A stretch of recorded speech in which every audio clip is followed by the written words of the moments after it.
The Munchables. You know, this was definitely a hard game for me to write a review for. The game, simply put, is weird.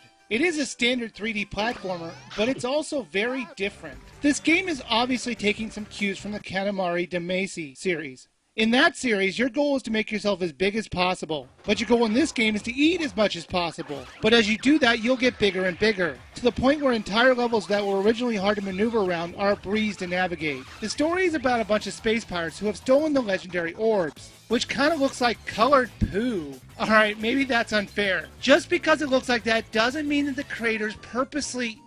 Ugh. Alright, maybe they did. But you know what? That's not the most disturbing thing you can see. This is.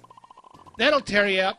You start off the game with the choice of 2 characters, and they each play differently, but not that much, but enough to make the experience feel a little bit different. The controls in the game were simple. You use the B button to attack and the A button to eat. To jump, you have to waggle the Wiimote, and that was the most annoying part of the controls. I wish they had mapped the jump button to the nunchuck, instead of making us jerk the Wiimote to do it. But I did find out after I returned the game that it supports the classic controller. So I wish I had played the game with that, so I could bypass the motion jump controls. Oh well. The game plays like a 3D platformer. The basic idea is that you have to eat the enemies to make your world at peace again. The problem is that some of the enemies are more powerful than you. As you eat the lower experienced enemies, you'll start to level up.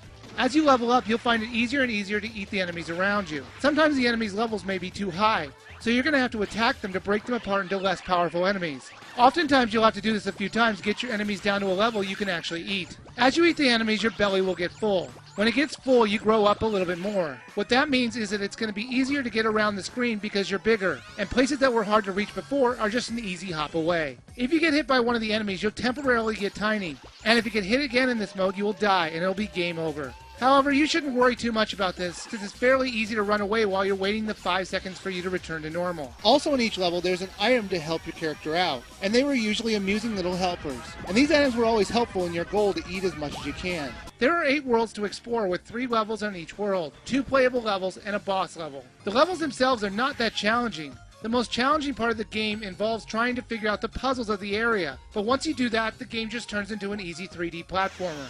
Like I said before, at the end of every world is a boss fight, and those are usually pretty tricky. They were very clever on how you had to figure out how to kill the boss. And on some of them, you might even be stumped for a while. They did remind me of the bosses in Kirby 64, with its circular level layout design in fighting them. There are extras you can unlock, like watching the cutscenes in the game, and getting information on all the monsters that you come up against. There was also an extra that you could put accessories on your character. But none of these extras were really that great. Munchables is just an average platformer. You'll enjoy it while you're playing it, but it really won't make a lasting impression on you. I definitely think this game is worth a rent, but even at the budget price of $30, I didn't enjoy it enough to worthy a buy. Maybe if it was $10 less, but for now, it's only worth a rent.